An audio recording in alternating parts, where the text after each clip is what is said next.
anything. So that's why. I'm beginning to think. Yes, I'm beginning to think. Thoughts become me. Welcome to The Cost of Not Paying Attention, hosted by nationally recognized speaker Janine Hamner Holman. Janine knows what it takes to attract and retain world-class talent. Join her here each week on The Cost of Not Paying Attention as we use brain science, leadership, management, and real-life challenges managers face to explore the places where we aren't paying attention.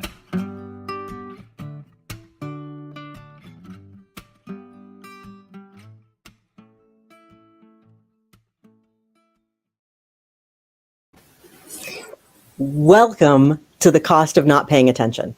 I'm your host, Janine Hamner Holman. What am I paying attention to today? The number of articles that we are seeing in the news about toxic workplaces. You know, recently something came out again about what's going on at Twitter. Something came out about the way that Kanye West has been working with his people. I mean, it's just news story after news story. Just yesterday, an article came out from the Mayo Clinic looking at ways in which organizations have toxicity in them and what to do about it. Because the reality is that the impact of being in a toxic work environment, which, you know, it goes on a wide spectrum. There's all kinds of toxicity from, you know, really being bullied to microaggressions and everything in between.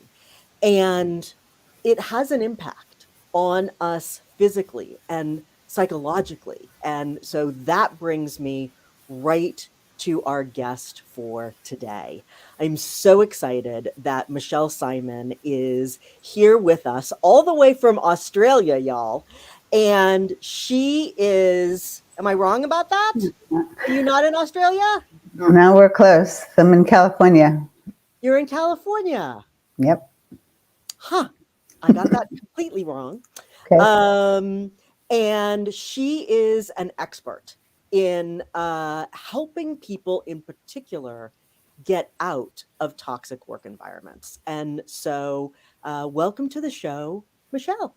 Thank you for having me, Janine. You're welcome. I am so glad to have you here with us. So tell me, what is something that you have noticed that people are not paying attention to? And what is the cost of that? Yeah, well, I think you described the range well of, you know, what a toxic workplace can look like. My background is in public health and law, and I only came to this really through a personal experience of somebody who tricked me for over 2 years. He pretended to be my friend and then decided to steal everything I had built. And so, yeah. So I think, you know, the phrase workplace bullying has been around a while. And, you know, most people know that by the sort of typical bullying behavior, right? Of just being a mean boss or something like that.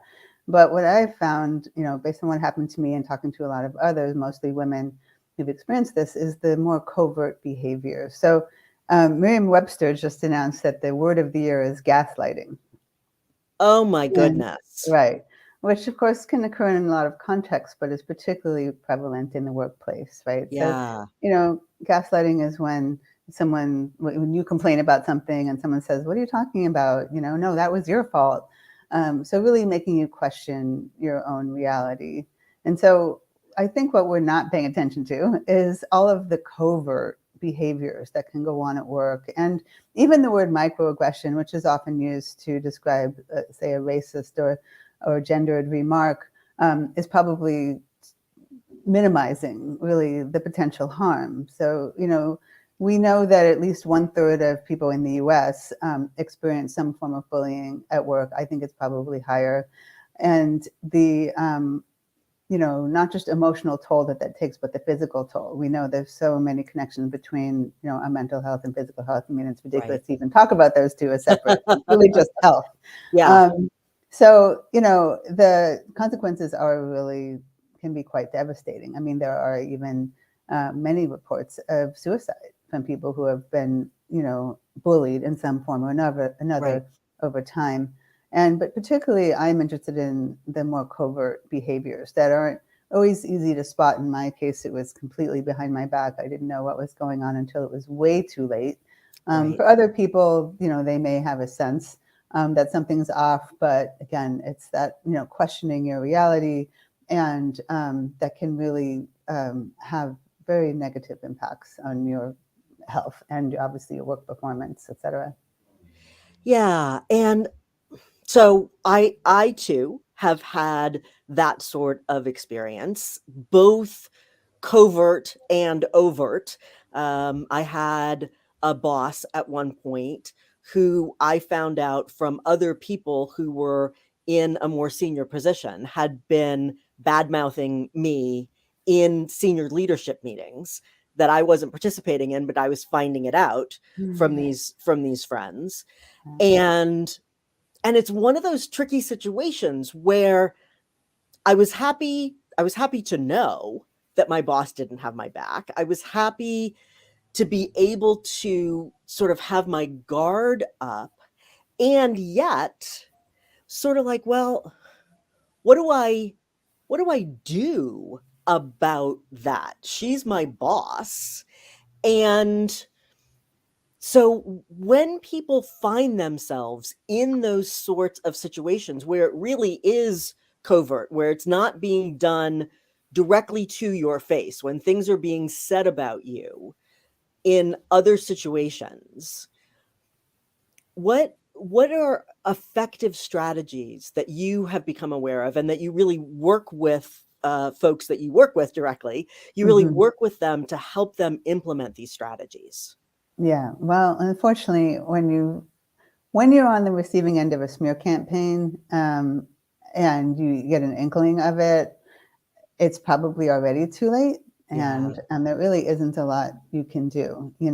Especially if your boss is directly involved in it. I mean, Right. obviously, often your boss is being, the smear campaign is being directed to your boss, so people are, engaging in a whisper campaign about you, what have you. But other than trying to have a direct conversation with your boss, which, you can try if you again start to get Right. clues, I would say, if, like you found out, sadly, your boss doesn't have your back, then there is really next to nothing you can do. The only option there could be is if you're in a big enough company to ask for a transfer. Yeah. But every company is different for how they handle that sort of thing, and really at that point, the only option is to get out. So that's generally what I do, is I help women exit their toxic workplaces, because they're really, one of my pet peeves is seeing articles out there like top 10 ways to handle your toxic boss or whatever. And it's like, there really is no handling a toxic situation except to get out as quickly as possible. Now, of course, not many people are able to just quit, and I understand that. But, there definitely are, when I think of managing, I think of more just sort of short term, meditation techniques or things that you Uh-huh. need to do to kind of manage your day to day stress. Because I have one client that, I mean, her stress escalated into a full on, physical problem. And so, there are techniques. I mean, they're kind of standard meditation techniques, um, you know, minimizing contact with the toxic person, just doing everything you can to protect yourself, put boundaries around, your time, and I always start with, how many vacation days do you have? I just talked Yes. to a friend yesterday. She had forgotten that she had a contract when she started her job that gave her 4 weeks vacation. And I said, "Oh, really? How much have you taken?" And of course, not all of it. So just really taking stock and what do you have available to you to minimize your contact with these toxic people, whether it's literally taking time off or, blocking certain people from contacting you. One client has someone who just contacts her randomly all day long. And I said, you got to just, not answer. Right. So just finding ways to protect yourself, your boundaries, your health, while you then create, the exit plan Right. to permanently get out of that situation. Yeah. So I have a client that I have been working with now for a while, and I did a workshop with their entire leadership. So their entire manager team. So anybody who is managing anybody else, about 128 people, and we were having this really interesting, big conversation about what is the impact on us when we have a manager who is anywhere in that spectrum, in the bullying or just not very nice to be with, that just makes you want to put your head down on your desk and take a nap all day long. And so, like, how does it make us feel when we are in that situation? And so we had this big whiteboard with lots of words on it, demoralized and stupid and ineffective. And then one person, not surprisingly, a young person, said, I would leave if I were in that situation. Yeah. And I said, that's so magnificent. And I'm so glad that you are bringing that up. Right. Here was the reality for me. I was in this kind of a situation. And of course, it's not every day, all day that you're in that situation. And Right. and there is a frog in the pot of boiling water thing that happens. And then sometimes it's great and everything is good. And you feel like, oh, maybe it really was all my imagination. And then, of course, Mhm. it goes back to being what it was. And I Right. said, I was in this situation for 9 years. Wow. And the reality was that by the time I finally left, it had taken a huge toll Yeah. on me physically and psychologically. And, Right. I very much felt like I had PTSD or, something else where I had really lost in many ways my sense of self and Yeah. my sense of self-efficacy and my sense of, being a competent human. And so in that land between I would leave, I would get up and walk out the door, and me who stuck it out for 9 years, hoping that things would just magically get better. How can we shorten the period of time that people who are in the camp like me stick around Yeah. in that situation? Right. Well, I do think there is a growing awareness. I mean, that young person you mentioned is sort of, indicative of, I think, the next generation that is just saying, yeah, I'm not Right. taking that. Right. So Right. that's They will, good. which Good for them. is part of why, yeah, it is great for them. And it is Right. what is leading to the great resignation and the great reorganization. And, Totally. because they're not willing to tolerate those sorts Right. of Right. situations. Yeah. But even beyond the younger generation, I mean, we have, COVID obviously just kind of laid bare so many of these problems. And, now you have not only the great resignation, but the great worst thing, working from home. Right. And who can blame them? Who wants to be in a toxic office when, at least when you're home, you can deflect a lot of the BS that happens in the Right. office?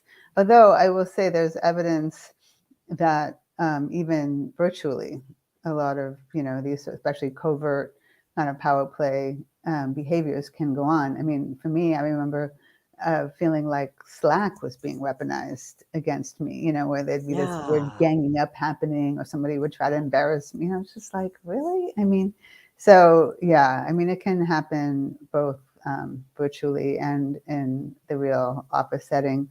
And what you described as when you mentioned PTSD, I do think it's important to talk about the harm that can come from this type of behavior, particularly over time, as a form of trauma. Yeah. And, I think that is becoming more recognized, workplace trauma. And I think it is important to call it that and recognize it as that. And so what can happen is after you've experienced workplace trauma, and, in your recovery, or then, especially if you go too soon to the next workplace, that PTSD happens, right? So you may, something will trigger you. A boss will say something that feels like what your other boss said. And even though, it's really different, you get reminded of it and you react. And then your body goes right back into that place of like protection, freeze, fight, the various reactions to Right. feeling under threat. And so it's really important to heal from a traumatic work situation. And, what I always recommend, if possible, is to take time between, that's why it's the hardest thing is to talk to someone who is in a situation, cannot quit, and then, can only leave by getting another job. Right. And while I understand most people are, obviously economically in that situation, I also like to discuss the possibility of taking some time in between. Sometimes you can negotiate with a new employer, particularly if you're, a high level or specialized field where they really need you. Then they will allow for, they may give you some extra time. And you can honestly say, I need, to be at my best for this new role, I need time to, Yeah. downtime in between. And, a good employer will actually We'll understand and respect that. Yes. I would Yeah. say a bad sign is an employer who says, no, I'm not going to give you any time. We need you yesterday. Like, you don't really even want to go into that situation. Yeah. So, I just really think it's so important to take the time to recover. And I also always recommend, I'm a sort of somewhere between a therapist and an attorney in how I help people. But I understand both worlds, but I also understand sometimes the need for almost always a trained therapist, which I'm not. And so to talk to someone who understands, particularly as trauma informed. So not all therapists, what I had to learn the hard way. Let me save you lots of time. Not all therapists actually understand trauma. So it wasn't until I found the right therapist that I was able to truly heal. And also someone who understands if you are victimized by someone with narcissistic tendencies, which is also very common. I wound up working with someone who specialized in narcissism, and that was extremely helpful to understand, the behavior that was behind what happened to me. So the more specialized you can find someone to help you recover from that trauma, the better. And then, I always like to throw out there the potential for getting some kind of severance, on your way out the door. Obviously, if they're letting you go, then you're in a better position to negotiate. But even if you want to quit, sometimes it is possible to get your employer to give you severance if there was some kind of, illegal activity going on, right? Like outright discrimination or retaliation, then, you're in a better position. Unfortunately, most of the behaviors we've been talking about, just straight up bullying or even stealing your work or certainly gaslighting are not actionable, as we say in law. Right. But what I do is I start to probe for like, well, were you paid differently if you're a woman, than a man? Were you treated differently than men if they're or in another protected class? Like oftentimes, there's a combination of things going on, right? So somebody who, and by the way, age discrimination is obviously very common, difficult to prove, but the threshold for that is just age 40. So, there's a lot of potential for bringing in, potential ways to threaten an employer to leverage getting some kind of severance out of the arrangement. And the reason I really like to stress that is that goes back to what we were just talking about, to get time, to really give yourself the time financially the bridge that you need to recover from the toxic situation that you are coming from before you jump to the next job. So obviously severance pay can help with that. And I want to bring up two things. One is a part of a book that I want to introduce into this conversation, really looking at some of the differences between men and women. Before I do that, though, it was not my exit strategy. It ended up being the beginning of my exit, but it was not my strategy to go out on medical leave. But I knew I was in trouble. I knew I was having a hard time managing myself. And so I actually went to my doctor and said, I think I need to go on antidepressants. And after talking with me for a very brief period of time, his response was, you actually need to go out on medical leave. And that ended up granting me the gift of time to make that happen. And actually, Chaz, can you pop up on the screen? Chaz is our producer. Nope, not that one. That one. So this is from the Harvard Business Review. And when we're looking, when we're talking about what's happening with incivility in the workplace, part of why I love this graph is in 1998, when this begins, about 25% of people had experienced incivility in the workplace. Now, this is at, actually the bar lines are not showing I don't know why, but it is now at 99%. That's that top top number. 99% of people are experiencing incivility, again, across a whole spectrum in the workplace, according to the Harvard Business Review.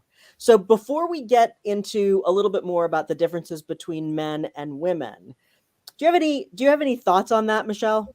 Yeah, I have a couple of thoughts. I mean, I think the main thought is there's two ways to look at that, right? One is, oh my God, we've, increased. And I think there may be some increase, because it is true that, especially in the last administration, we had sort of this no holds barred, like anything goes, and the Twitter type of crazy leadership. And so I do think there is legitimate increase, but I also think that, back in the day, we just didn't really talk about it, or we didn't identify it, or maybe that word wasn't really being used the way it is today. So I think it's probably some combination of not having identified it previously to like, yes, things have gotten worse. Yeah. And one of the things that I find fascinating is, because I got into neurobiology and brain science about 15 years ago, and our brain does not immediately distinguish between something bad, me seeing something bad happening to you, and it happening to me. And our brain is wired, because we are so wired to be sensitive to, am I safe?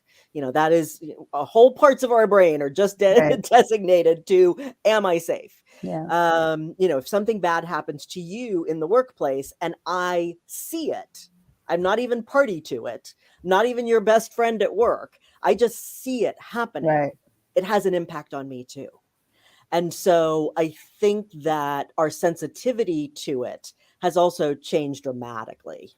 Yeah, that's interesting, though. That could also work in a negative way, in that fear, or that sense of safety or lack of safety, often means that your coworkers, who you thought might actually come to your defense or help you in some way, don't. And instead they retreat and just protect themselves. And so that's something that affects, everybody in some way or another who is experiencing workplace abuse. And that is really what we're talking about, is, the betrayal, right? So I talk about the different layers of betrayal. So there's sort of the initial betrayal of, in my case, somebody who I thought I could trust turned out to be completely undermining me. And then there's what's called institutional betrayal. And so that's when how the company responds, how your boss responds, et cetera. And that usually doesn't go very well either. The third layer is your colleagues, your coworkers who, Right. some of them might do the right thing and speak up, but let's be honest, most of them are not, right? They're just going to close ranks and abandon you, frankly. And that's what happened to me. So, so it's multi-layered, and that's why, again, therapy, so important to unpack all of that. So important and so helpful. And so I want to read you a little bit here from this book, which is On the Shoulders of Mighty Women by my good friend, Leslie Michaels. And I was actually asked to contribute to it. So this is from page 61. And what it says is, in her seminal work, Mindset, the New Psychology of Success, author and researcher Dr. Carol S. Dweck writes, many females have a problem, not only with stereotypes, but also with others' opinions of them in general. They trust them too much. Girls learn to trust other people's estimates of them. Boys are constantly being scolded and punished. When we observed in grade school classrooms, we saw boys got 8 times more criticism than girls for their conduct. Boys are also constantly calling each other slobs and morons. The evaluations, therefore, lose a lot of their power. What Dr. Dweck is pointing to is the drastically different ways in which cisgender boys and girls are socialized, both by their caregivers and by each other. Girls are praised for being cute, sweet, polite, pretty, and nice. Through this, they learn to praise and evaluate others for these same and similar qualities. Boys are physically and verbally aggressive for each other, jokes about farts and other bodily functions while calling each other names. As a result, and as a group in which there tend to be lots of exceptions, women tend to be impacted more severely and deeply by harsh criticism than men. Let me be clear, men are affected too. Toxic work environments are horrible for people regardless of gender. What I am emphasizing here is that women are significantly more likely to internalize the criticism and experience it as doing harm. So because a lot of your work is focused on women in particular, I thought that this was an important element to bring into it, that women are wired, both, in our brain science, in our brain chemistry, we're literally wired. And then by society, we're further wired to be really impacted in negative ways by criticism, especially when it extends over time. Right. I would say what comes to the front for me is we're supposed to be perfectionists, right? Most women are perfectionists, and that we're supposed to be good girls, but we're also supposed to be nice. So, so when we get criticized, of course, we're going to internalize it, and we're not going to speak out. We're not going to defend ourselves either. Right? So it's like this awful combination of like, we internalize it, but we're too nice to complain about it. Because if we complain, but we're not supposed to complain about it. We're not complain.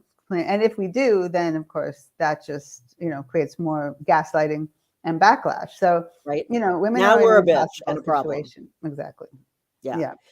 So when you are working with folks and working to help them figure out how to get a break, how to create a transition for themselves, if there are folks who are listening or watching us now, in addition to taking care of ourselves while we're still in this situation, are there any other things that we can and should be, in addition to reaching out to you directly and saying, hey, I would like to work with you, I need some help?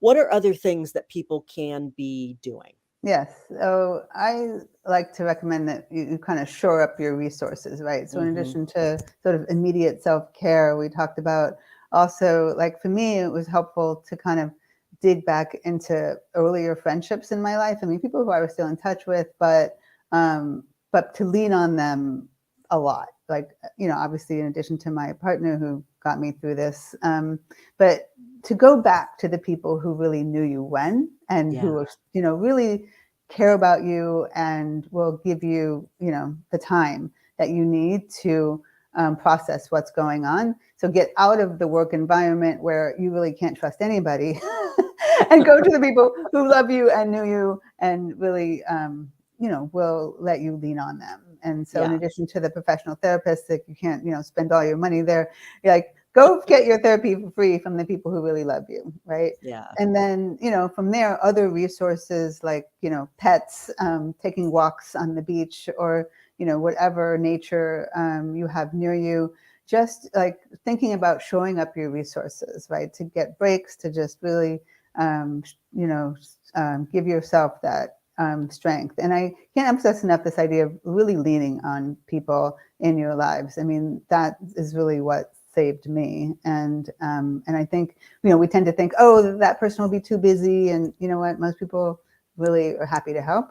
And so I think just really making sure that, you go to the resources that you have available to you, both professionally and personally.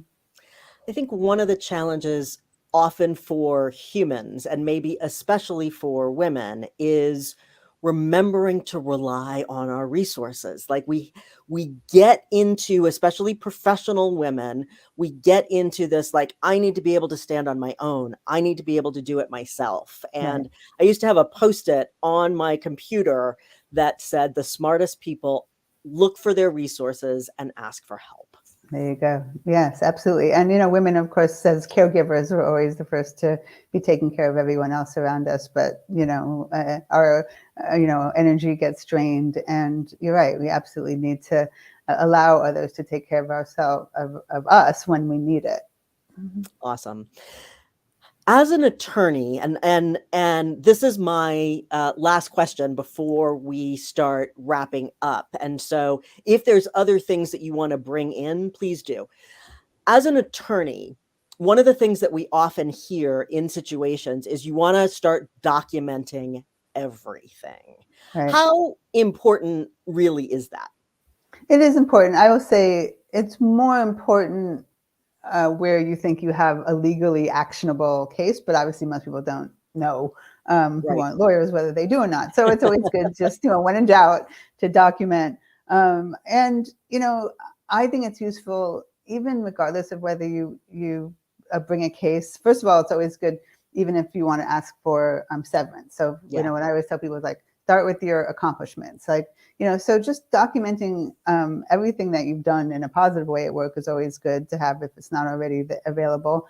And then, of course, any interaction that, where someone's trying to gaslight you to create evidence to the contrary. So yes, documentation is important. I don't want people to get too crazy over it. Some people are better at it than others, but I would say key conversations, so like if you talk to your boss and they said one thing and that contradicted something else, whatever, like certain things that you think you might come in handy later on, definitely document. And you can do the lawyer thing, which is after you have either in person or a phone call, send a follow-up email, summarizing what you talked about. You don't have to do that. You can also just, keep a written record for yourself. You don't have to necessarily send it via email, but depending on the situation, either one is good.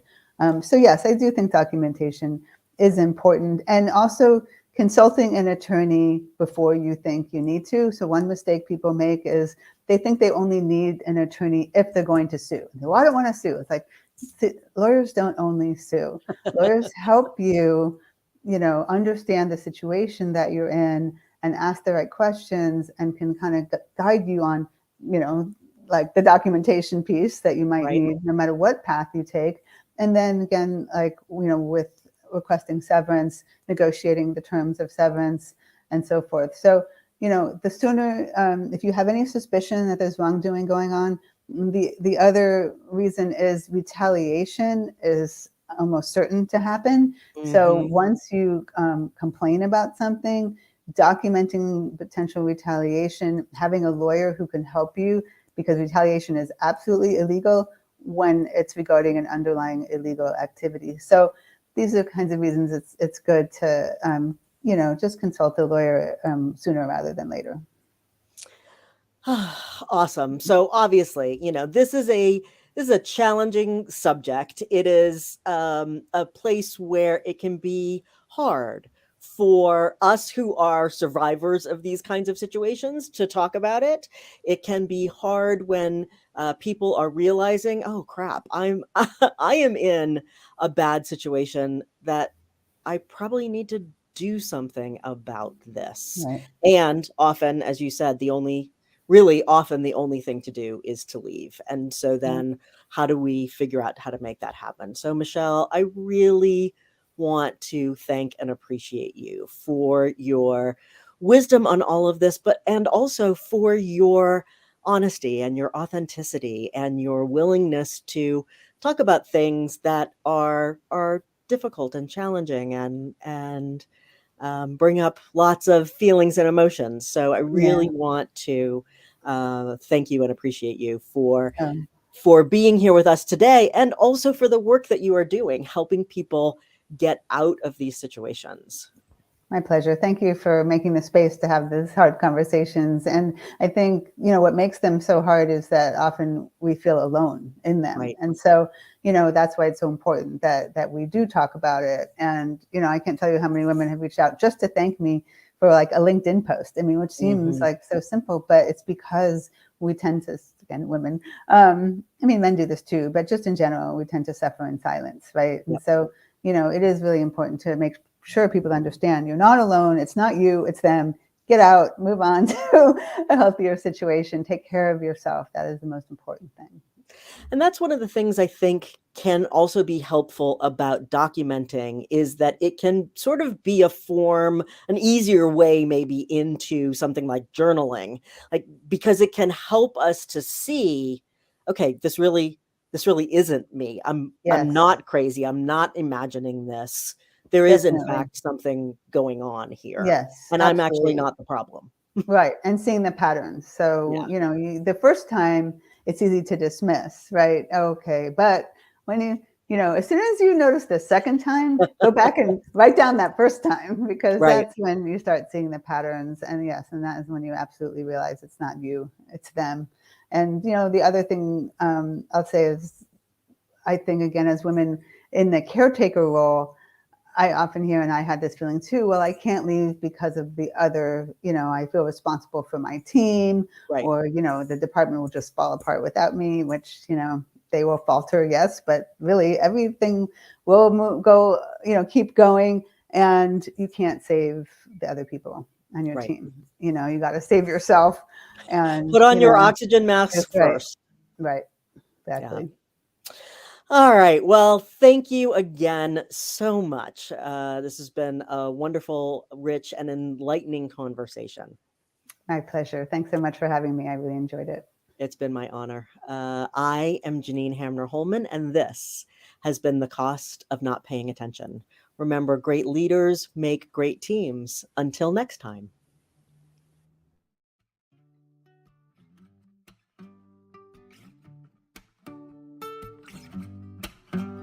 On behalf of Janine Hamner Holman, thanks for paying attention. This has been The Cost of Not Paying Attention. Head on over to our website, www.janinehamner.com/podcast, for access to the show notes as well as additional resources. Remember, great leaders make great teams.